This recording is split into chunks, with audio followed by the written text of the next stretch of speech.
Kalooban ng Diyos ay maging tapat tayo sa tipanan. At para makaipakita natin sa Diyos na tayo tapat sa tipanan, kahit hindi pa kayo mag-asawa. Kasi yung tipanan nga, papunta na yun sa pag-aasawa eh.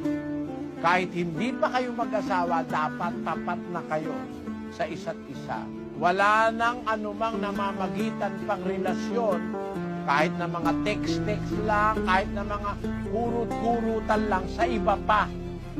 Diyan ang gagaling yung mga pangangaliwa, yung mga hindi pagiging tapat sa tipanan, na meron ka ng katipan, nag-a-outing ka pa sa kasama ng ibang babae o ibang lalaki, bawal yon, may katipang ka na kasi.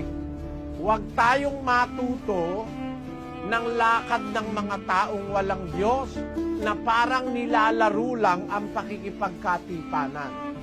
O ako na ba ang talagang kasintahan mo? Tayo na ba talaga hanggang sa dumating yung panahon na tayo magpapakasal na?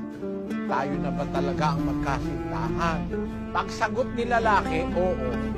Dapat, lalaki, huwag ka nang di-display sa iba pang babae. Ganon din naman si babae.